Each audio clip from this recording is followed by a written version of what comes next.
Catherine walked slowly through the quiet corridors of Windsor Castle, her footsteps echoing softly against the ancient stone walls.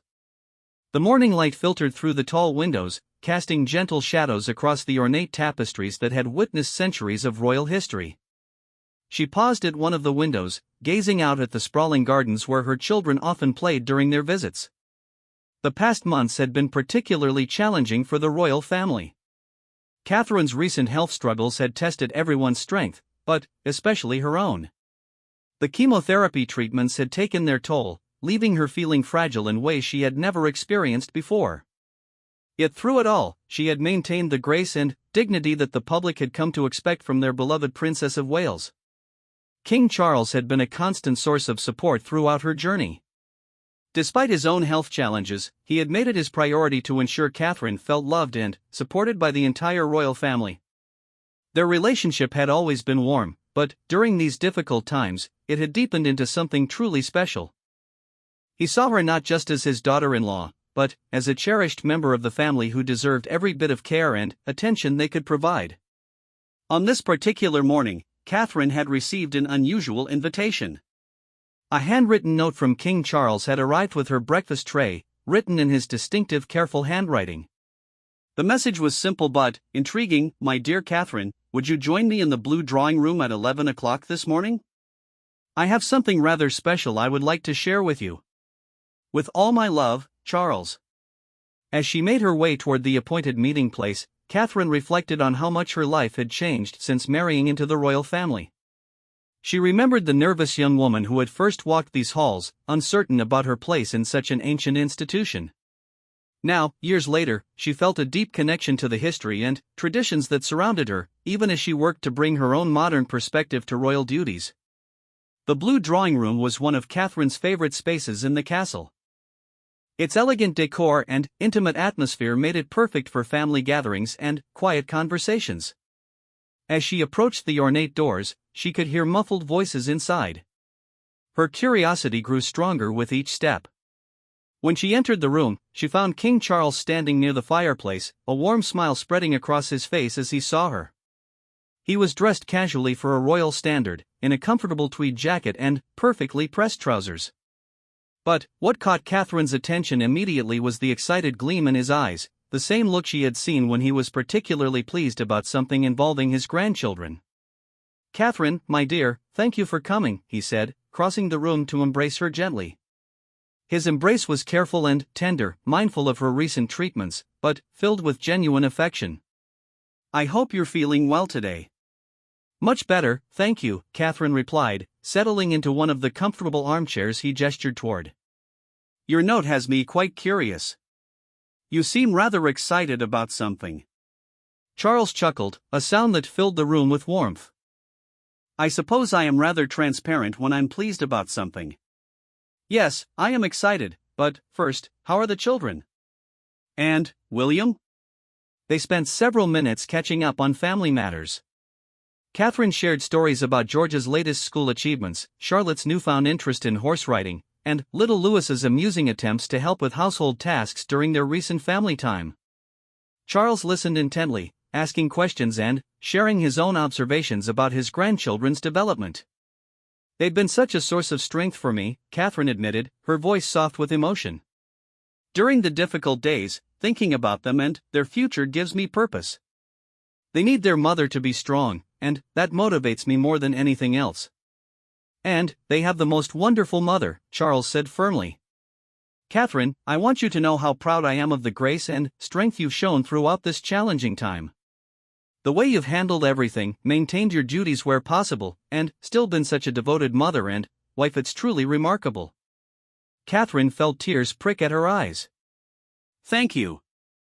That means more to me than you know. There have been moments when I've questioned whether I'm doing enough, whether I'm letting everyone down." "Never," Charles said emphatically. "If anything, you've shown everyone, including my grandchildren, what true courage looks like. You faced this challenge with such dignity, and I believe it will make you an even stronger future queen." The conversation continued for a while longer, touching on Catherine's gradual return to royal duties, her plans for upcoming engagements, and her hopes for the family's future. Charles listened carefully to everything she shared, offering encouragement and wisdom drawn from his own decades of royal experience.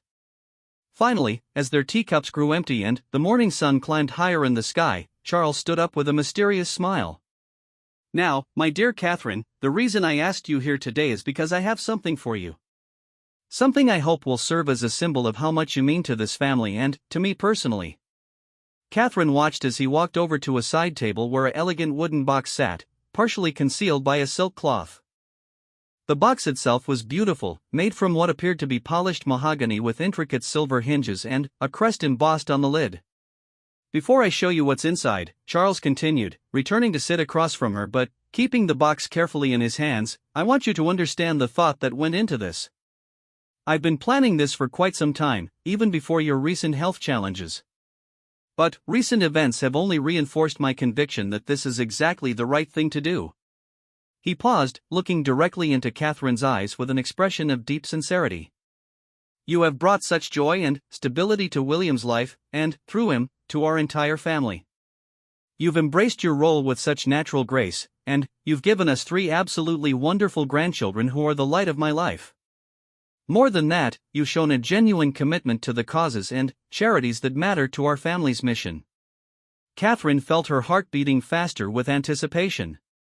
The weight of Charles's words, combined with the obvious care he had put into whatever surprise awaited her, created an atmosphere of profound emotion in the room. "I've watched you grow into your role as Princess of Wales," Charles continued, "and I've seen how naturally you connect with people from all walks of life.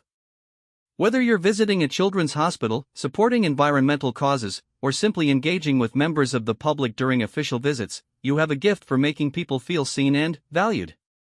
That's not something that can be taught, it's something that comes from the heart." As he spoke, Catherine reflected on her own journey within the royal family. She thought about the early days when every public appearance felt like a test, when she worried constantly about making mistakes or disappointing people. Over the years, she had found her confidence and discovered causes that truly resonated with her personal values and interests. "The truth is," Charles said, his voice growing more emotional, "you've exceeded every expectation anyone could have had. You've not only supported William beautifully, but you've become a true asset to the monarchy in your own right. And, during these recent difficult months, watching how you've handled everything with such courage and grace, well, it's only reinforced my belief that you're exactly the person this family and this institution needed." The room fell quiet except for the gentle ticking of an antique clock on the mantelpiece. Catherine could feel the weight of the moment, understanding that whatever was in that box represented more than just a gift. It was a symbol of acceptance, appreciation, and love from the man who would one day pass the crown to her husband.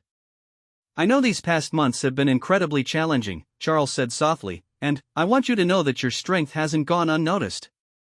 Not by me, not by William, not by the children, and certainly not by the people of this country who have been following your journey with such concern and admiration."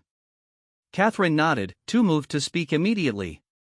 The kindness in Charles's voice, combined with the obvious thought and care he had put into this moment, touched her deeply.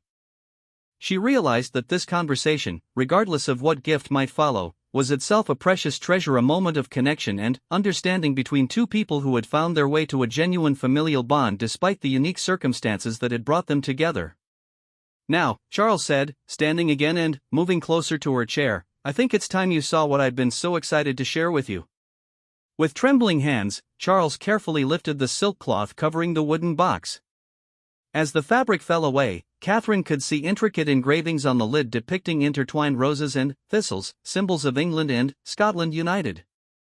The craftsmanship was exquisite, clearly the work of master artisans who had spent considerable time perfecting every detail. "This box itself has a story," Charles began, running his fingers gently over the carved surface. "It was made by the same craftsman who created some of the most precious pieces in the royal collection. I commissioned it specifically for this purpose, and they understood that whatever it would contain needed a worthy home." Catherine leaned forward slightly, her eyes fixed on the beautiful container. She could see now that the engravings were even more detailed than she had first realized. Among the roses and thistles were small symbols that seemed to tell a story of their own heraldic elements that she recognized from various royal crests, but arranged in a pattern that seemed somehow personal and unique. The symbols you see here, Charles continued, noticing her interest in the engravings, represent not just the traditional elements of royal heraldry, but also aspects of your own journey and contributions to our family. The craftsman and I worked together to create something that would be uniquely meaningful to you. He pointed to a small engraved section near one corner of the lid. This here represents your work with early childhood development, a cause that has become so close to your heart. And this, he indicated another area, symbolizes your dedication to mental health awareness. These aren't just charitable interests to you, they become genuine passions that you pursue with real commitment and knowledge. Catherine felt her eyes filling with tears as she realized the depth of thought that had gone into even this beautiful container. It wasn't simply an expensive box, it was a work of art that told the story of her life and contributions as a member of the royal family. But, as beautiful as this box is, Charles said with a gentle smile, it's what's inside that I'm most eager to share with you. He paused for a moment, looking at Catherine with an expression that mixed excitement with something deeper: affection, pride, and genuine love for the woman his son had chosen to spend his life with. Slowly, carefully, Charles opened the lid of the box. As it lifted, Catherine gasped audibly. Nestled inside, cushioned by the finest ivory silk, was the most extraordinary piece of jewelry she had ever seen. It was a tiara, but unlike any other in the royal collection. The design was breathtakingly elegant, incorporating elements both traditional and modern in a way that seemed to speak directly to Catherine's own style and personality. The base of the tiara was crafted from platinum, formed into delicate flowing lines that suggested both strength and grace. Set into this precious metal foundation were dozens of diamonds of various sizes, each one carefully chosen and placed to create patterns of light that seemed to dance even in the gentle morning illumination of the drawing room. But what made this piece truly extraordinary were the larger stones that served as focal points throughout the design. Catherine, Charles said softly, his voice filled with emotion, I'd like you to meet your new tiara. But this isn't just any tiara. Every significant stone in this piece has been chosen from existing pieces in the royal collection, each one with its own history and significance. Catherine's hand moved involuntarily toward the stunning piece, then stopped, as if she was afraid to touch something so precious. Charles, I don't know what to say. It's absolutely beautiful. The largest stone here, Charles continued, pointing to a magnificent sapphire that anchored the center of the design, came from a brooch that belonged to Queen Victoria. She wore it frequently during the later years of her reign, and it was said to be one of her favorite pieces. I thought it fitting that it should now become part of something worn by another future queen who, like Victoria, has shown such dedication to duty and family. Catherine stared at the sapphire, marveling at its deep blue color and the way it seemed to capture and reflect the light. To think that this stone had once adorned Queen Victoria, one of the most influential monarchs in British history, and now it would become part of her own story felt almost overwhelming. And these emeralds, Charles indicated several smaller but equally beautiful stones positioned throughout the tiara, were part of a necklace that belonged to Queen Mary. She was known for her impeccable taste in jewelry and her understanding of how important these pieces are not just as ornaments, but as symbols of continuity and tradition. As Charles spoke about each stone and its history, Catherine began to understand that this wasn't simply a gift, it was a deliberate act of inclusion and acceptance into the deepest traditions of the royal family. Each precious stone represented a connection to the women who had come before her, who had worn the crown and carried the responsibilities that would one day be hers. The pearls you see woven throughout the design, Charles continued, these came from various pieces that have been in the collection for generations. Pearls have always been associated with wisdom and integrity, qualities that I see in you every day. Catherine finally reached out and gently touched the edge of the tiara, marveling at the smoothness of the metal and the way the stones seemed to come alive under her fingers. I'm overwhelmed, she whispered. The thought, the history, the beauty of it all, it's more than I could have ever imagined. There's more, Charles said with a smile. The design itself tells a story. If you look carefully at the overall pattern, you'll see that it incorporates elements from the Spencer family tiara that you wore on your wedding day. The craftsman studied photographs and created subtle echoes of those design elements in this new piece. Catherine looked more closely and could indeed see the connections Charles was describing. The flowing lines and the way certain stones were positioned did remind her of her family's tiara, the one that had connected her to her own heritage on the most important day of her life. "I wanted you to have something that honored both your own family history and your place in the royal family," Charles explained. "This tiara is meant to be a bridge between who you were when you joined us and who you've become as a member of our family." The emotional weight of this gesture was almost too much for Catherine to process. She had always been moved by Charles's kindness and acceptance, but this gift represented something far beyond generous. It was a symbol of belonging, of recognition, and of the deep affection that had grown between them over the years. "When did you begin planning this?" Catherine asked, her voice still filled with wonder as she continued to examine the exquisite details of the tiara. "The initial idea came to me about 2 years ago," Charles admitted. "I was watching you at a state dinner, and I was struck by how naturally you carried yourself, how easily you connected with the other guests. You wore your grandmother-in-law's earrings that night, and I thought about how meaningful it is when jewelry carries history and personal connections." He settled back into his chair, clearly enjoying the opportunity to share the story behind this extraordinary gift. "I began speaking with the royal jewelers about the possibility of creating something new but incorporating elements from existing pieces. The more we discussed it, the more excited I became about the project. The design process took nearly a year," Charles continued. "I wanted to be involved in every decision, to ensure that the final piece would truly reflect who you are and what you mean to our family. The jewelers were incredibly patient with my requests and suggestions." Catherine shook her head in amazement. "I can't believe you kept this secret for so long." "And, during everything that's happened recently, especially during recent months," Charles interrupted gently, "working on this project gave me hope and something positive to focus on. When you were going through your treatments, I would meet with the craftsmen and think about how wonderful it would be to see you wearing this when you were feeling strong again." The room fell quiet as both of them contemplated the significance of that statement. Charles had found comfort in creating something beautiful for Catherine during her most difficult times, while she had been fighting her own battle with courage and determination. "I need to tell you something else about this tiara," Charles said, his voice taking on an even more serious tone. "This isn't just a gift for you to wear on special occasions. I'm officially adding this piece to the royal collection, and it will be documented as the Catherine tiara in all official records." Catherine looked up sharply, surprised by this announcement. Having a piece of jewelry officially named after her and added to the permanent royal collection was an honor usually reserved for queens, not princesses of Wales. "Charles, I don't know if I deserve such an honor," Catherine stammered. "You absolutely deserve it," Charles replied firmly. "And, more than that, I believe future generations will look back on this tiara and remember not just its beauty, but what it represents about your contributions to the monarchy and to our family."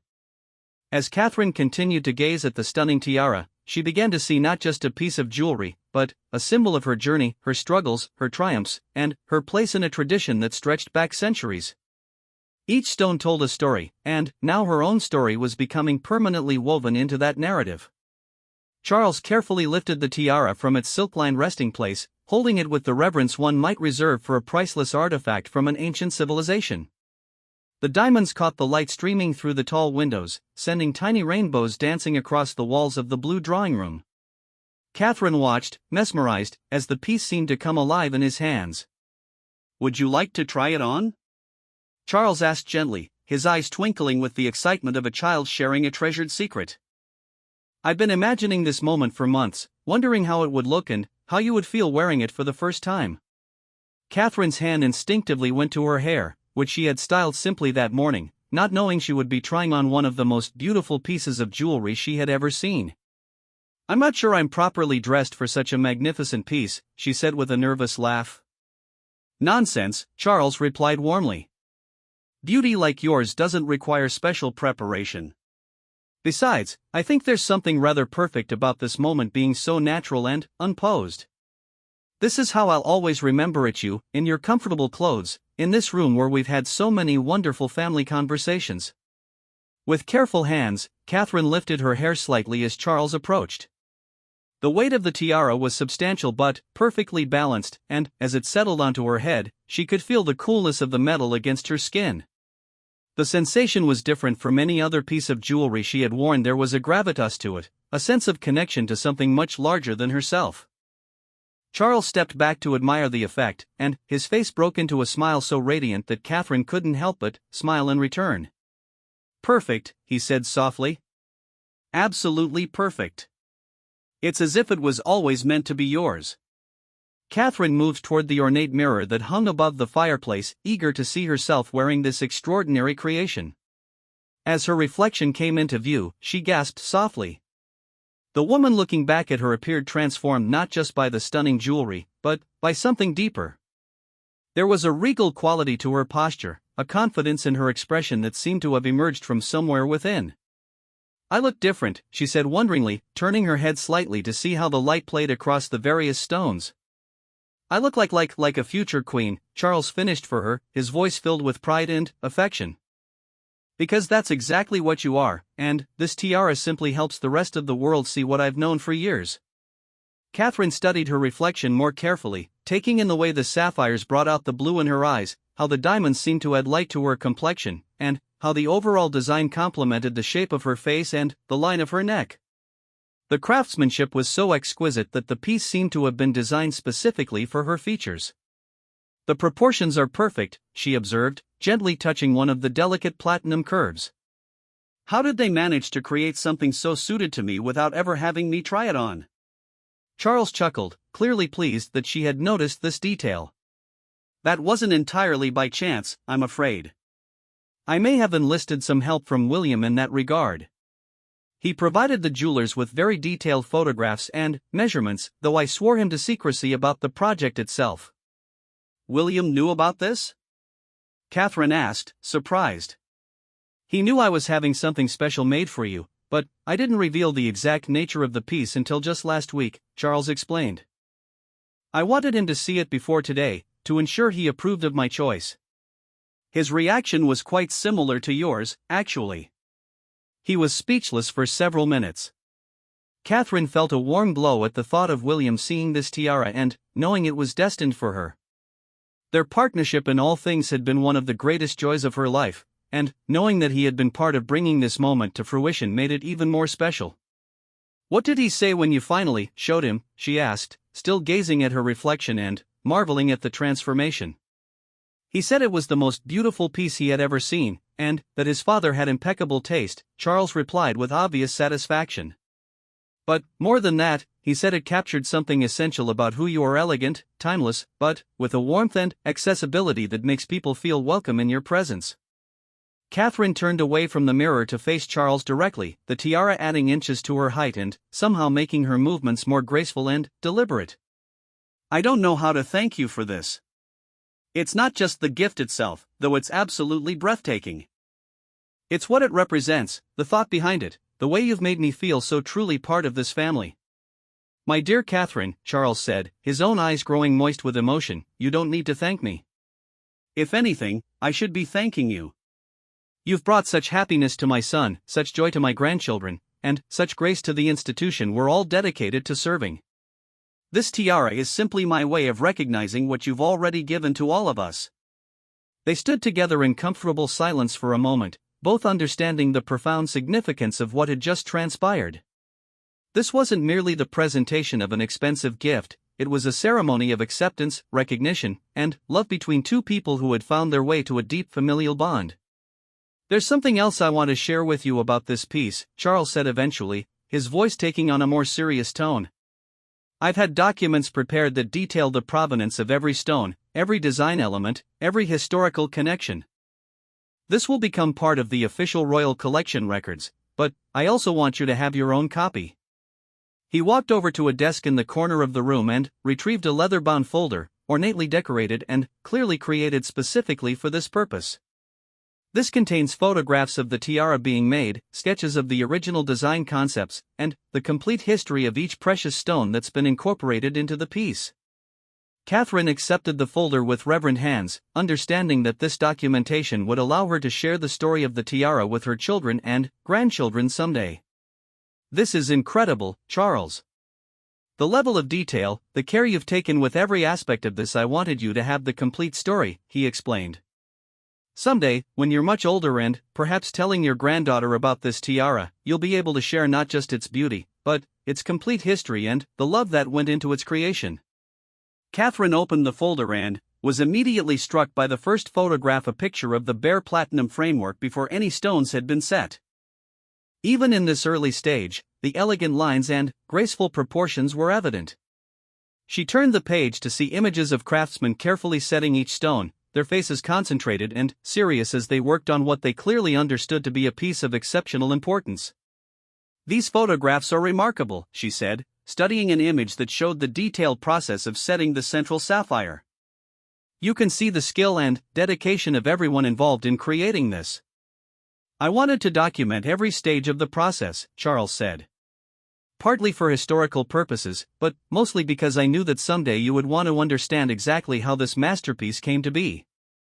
As Catherine continued through the documentation, she found detailed sketches showing alternative design concepts that had been considered and rejected. Some were more traditional, others more modern, but none had the perfect balance of elements that characterized the final design. "You can see here," Charles pointed to one particular sketch. This was an early concept that incorporated more emeralds. "But we ultimately decided that the sapphires created a better connection to the historical pieces we were drawing from." Catherine nodded, appreciating the thoughtfulness that had gone into every design decision. "The final result is perfect. I can't imagine any of these other designs being more beautiful or more meaningful." The jewelers said the same thing, Charles agreed. "There came a point in the process where everyone involved knew we had found exactly the right combination of elements." As she reached the final pages of the documentation, Catherine found something that took her breath away even more than the tiara itself. It was a handwritten letter from Charles, penned in his careful script on official royal stationery. The letter was addressed to her and dated just 1 week earlier. "You wrote me a letter?" she asked, looking up at him with surprise. "I wanted you to have something in my own words," he explained, "something that explained not just the technical details of this gift, but what it means to me personally to be able to give it to you." Catherine began to read the letter, and, within the first few lines, tears were streaming down her face. Charles had written eloquently about watching her grow into her role, about the pride he felt in her accomplishments, and about the deep affection he had developed for her as a person beyond her role as his daughter-in-law. "You've become like a daughter to me," the letter read in part, "and I find myself wanting to protect and celebrate you in the way I would my own child. This tiara represents not just my appreciation for what you've contributed to our family, but my hopes and dreams for your future as you continue to grow into the remarkable woman and future queen I know you're destined to become." By the time Catherine finished reading, she was crying openly, no longer concerned about maintaining royal composure. The emotional weight of Charles's words, combined with the extraordinary gift and the obvious love behind it, had overwhelmed her usual reserve. "Charles," she said through her tears, this means even more to me than the tiara, beautiful as it is. To know that you see me as a daughter, that you're proud of me, it's everything I could have hoped for when I married into this family." Charles moved to embrace her gently, mindful of the precious tiara she still wore. "My dear girl," he said softly, "you've exceeded every hope I could have had for the woman my son would choose to spend his life with. You've brought such light and love into our family." As they held each other in that elegant room, surrounded by centuries of royal history and tradition, both understood that they were creating a new chapter in that ongoing story, a chapter defined by love, acceptance, and the unbreakable bonds of chosen family. Several hours had passed since Catherine first laid eyes on the magnificent tiara, and she found herself still wearing it as she and Charles shared lunch in the private dining room adjacent to the blue drawing room.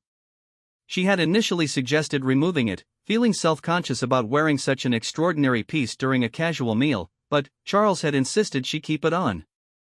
"I want to get used to seeing you wear it," he had said with a warm smile. "Besides, I suspect this won't be the last time you'll need to eat while wearing a tiara. It's good practice for state dinners."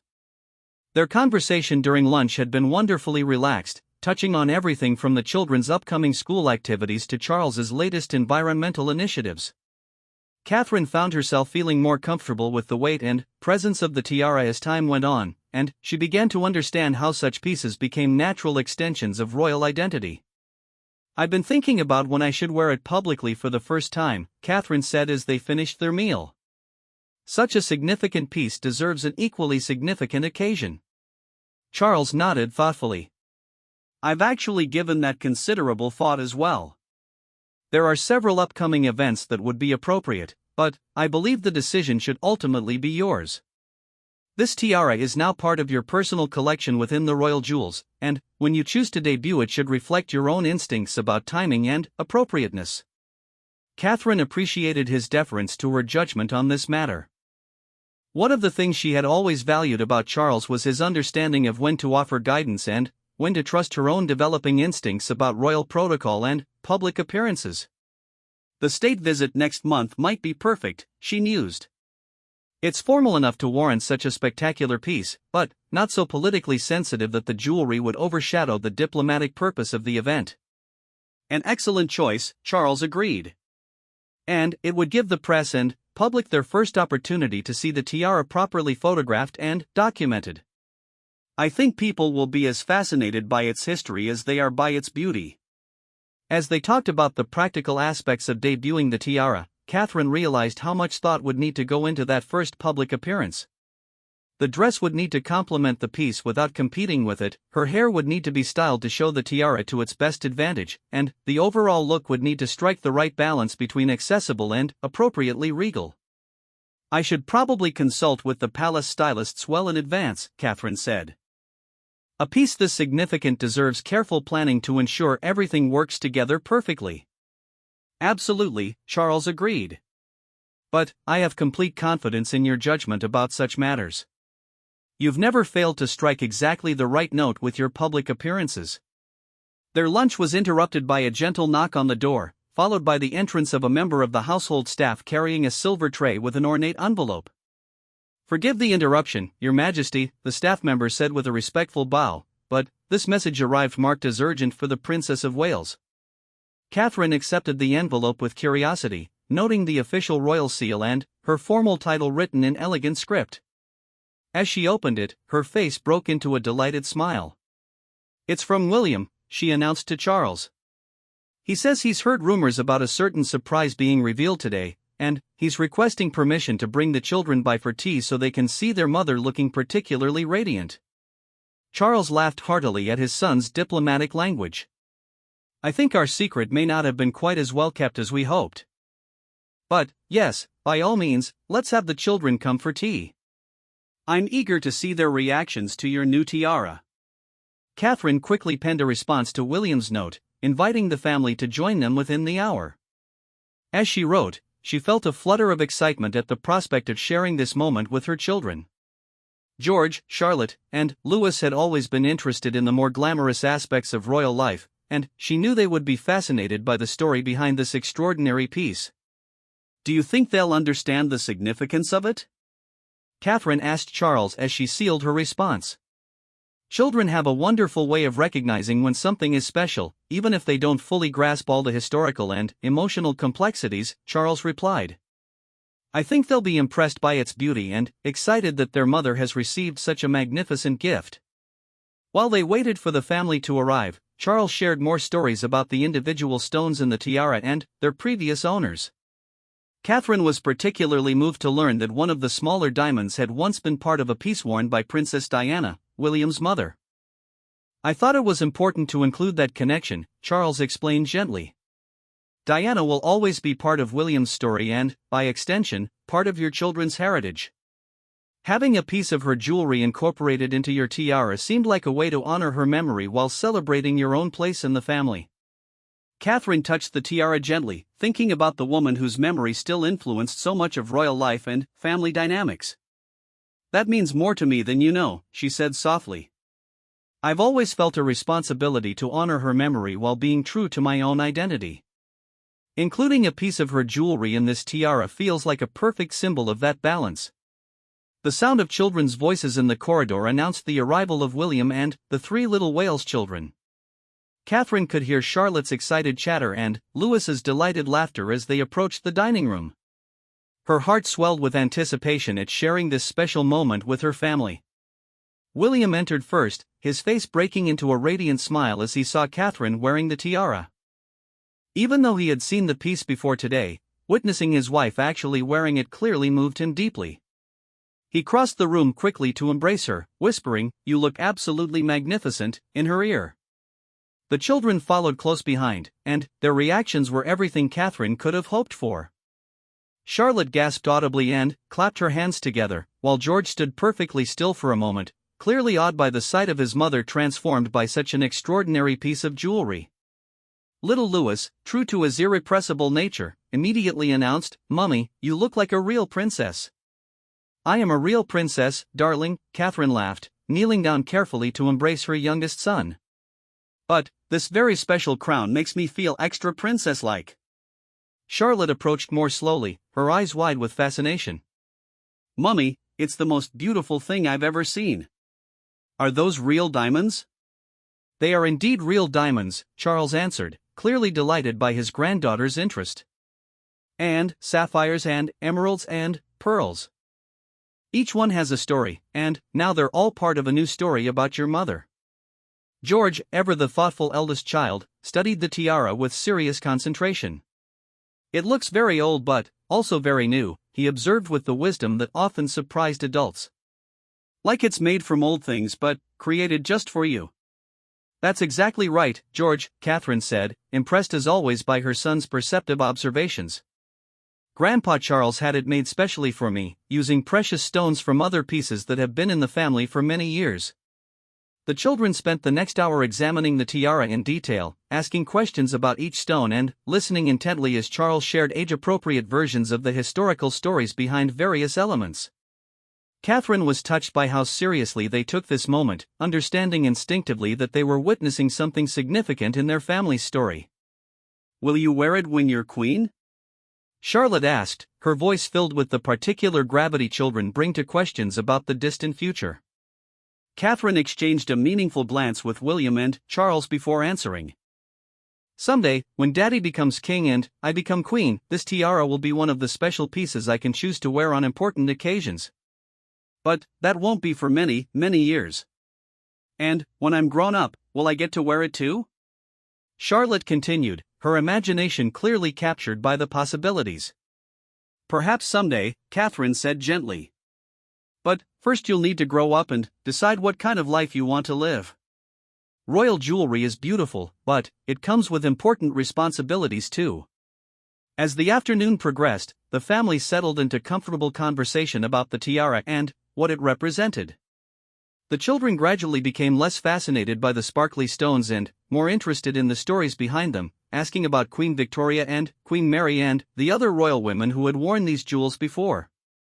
"I think what I love most about this gift," Catherine said as the day drew toward evening, "is how it connects past and future. These stones have seen so much history, and now they'll be part of our family's story going forward." William nodded, watching their children continue to examine the tiara with fascination. "It's the perfect symbol of continuity and change working together. Just like the monarchy itself."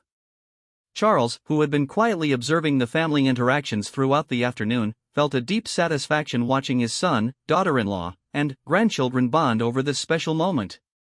The tiara had served its intended purpose not just as a beautiful gift, but as a symbol of belonging, tradition, and the enduring strength of family love.